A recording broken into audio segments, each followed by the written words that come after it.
তুফানে স্বপ্ন আশা হারায় মানে ভাঙের কুল নদীর কিনারে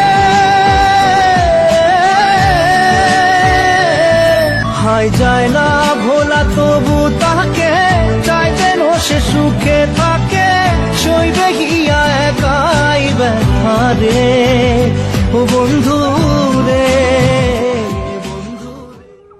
সবকিছুই কেড়ে নিল প্রকৃতি। অভিশপ্ত 31 মার্চ। ঘড়িতে সময় তখন আনুমানিক 3টা। মাত্র কয়েকটা মিনিটে সমস্ত কিছু ছাড়খাড় হয়ে গেছে। বুঝতে পারিনি কেউই যে এমন দুর্দশা ভয়ঙ্কর তাণ্ডব তাদের উপরে আসতে পড়তে চলেছে। তার ফলস্বরূপ কেউ হারিয়েছেন তার নিজের জীবনের থেকেও প্রিয় অত্যন্ত আদরের শিশুকে, কেউ হারিয়েছেন তার বাবাকে, কেউ হারিয়েছেন আবার মেয়েকে, আবার কেউ তার মাকে। শুধু চিরতরে হারিয়ে যাওয়াই নয়, এখন হাসপাতালে মৃত্যুর সঙ্গে পাঞ্জা লড়ছেন প্রচুর মানুষ। আকাশে কালো মেঘ ঢেকে গিয়েছিল সেদিন, হালকা হাওয়া হচ্ছিল। ঝড় বৃষ্টির আশঙ্কা থাকলেও এতটাও ভয়ানক ঘূর্ণিঝড় হবে তা ঠাউর করতে পারেনি কেউই। মায়াবী সুন্দর প্রকৃতি যে এতটাই রুদ্র ও বিধ্বংসী তার প্রমাণ মিলেছে এবার ময়নাগুড়িতে। সহস্র বাড়ি ভেঙ্গে চুরে চুরমার হয়ে গেছে, কোনো কিছুই আর অবশিষ্ট নেই সেই সব বাড়িগুলোতে। প্রকৃতির সুন্দর রূপকে কে ভালো না বাসে? এমন মানুষের সংখ্যা খুবই কম।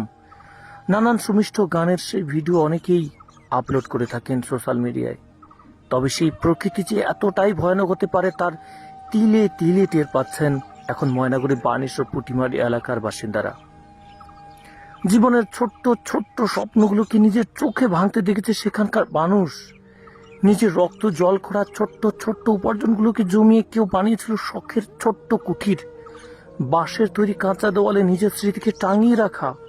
বিভিন্ন সংস্থা থেকে ঋণ নিয়ে শখের আলমারি, ড্রেসিং টেবিল, খাট কিংবা আরো অন্যান্য শৌখিন জিনিস সাজিয়ে রেখেছিল ঘরটিতে। নিজের মেয়ের, নিজের স্ত্রীর স্বপ্ন পূরণ করতে মরিয়া বাড়ির পুরুষেরা যেভাবেই হোক কষ্ট করে পরিশ্রম করে সাজিয়ে তুলেছিল সেই বাড়িগুলোকে। কেউ আরো একটু বেশি উপার্জন করে ইট সিমেন্টের পাকা বাড়ি দেওয়ালও তৈরি করেছিল। ভেবেছিল ঝড় হোক কিংবা বৃষ্টি হয়তো রেহাই পাবে এই সমস্ত পাকা বাড়ি।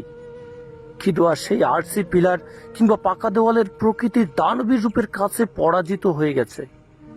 গত 31 মার্চ দুপুরের আগ পর্যন্ত যেখানে বাড়ি দাঁড়িয়েছিল আর সেখানে পৌঁছে শুধু মানুষের ক্রন্দন, মানুষের হাহাকার, আর অবশিষ্ট হিসেবে শুধুই বাড়ির মেঝেটুকুই পড়ে রয়েছে।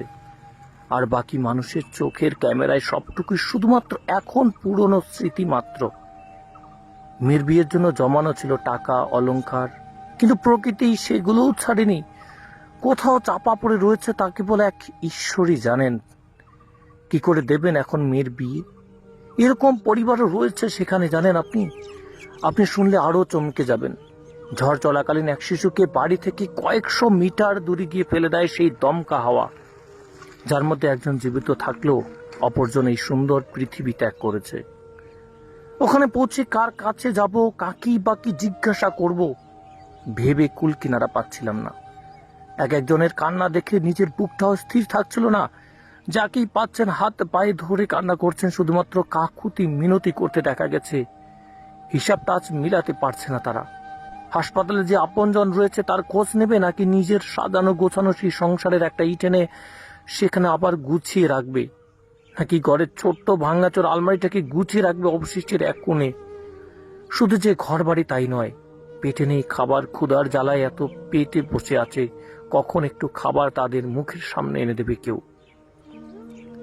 প্রশাসন ও নানান স্বেচ্ছাসেবী সংগঠন থেকে খাবার দিচ্ছে জানার সাথে সাথেই দৌড়ে গিয়ে নিজের ছোট্ট মেয়েটাকে, ছোট্ট ছেলেটার জন্য, বৃদ্ধ মা বাবাকে খাওয়ানোর জন্য ছটফট করছেন সেই মানুষগুলো।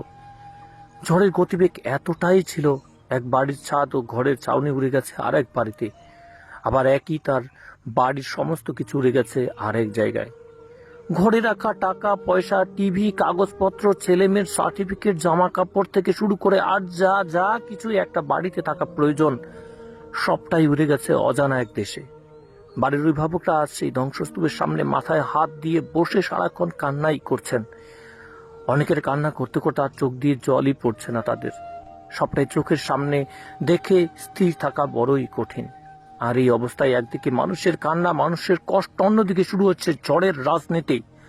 একজন অপরজনের ভুল ধরছে, অপরজন আরেকজনের ভুল ধরছে, শুরু হচ্ছে কাদা মাটির রেষারেষি, রাজনীতির খেলা।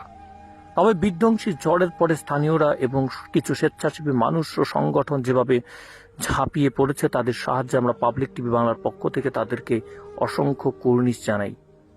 সত্যি এর আগে হয়তো উত্তরবঙ্গে এমন বিধ্বংসী প্রকৃতির রূপ চোখে পড়েনি। ঝড়ে বিধ্বস্ত, নিহত, আহতের পরিবারকে পাবলিক টিভি বাংলার পক্ষ থেকে আমরা সমবেদনা জানাই। এবার সবকিছু আবার ঠিক পুনরায় ছন্দে ফিরুক জীবন, আশা রাখছি আমরা পাবলিক টিভি বাংলার পক্ষ থেকে। ধূপগুড়ি থেকে উৎপল রায়ের বিশেষ প্রতিবেদন, পাবলিক টিভি বাংলা।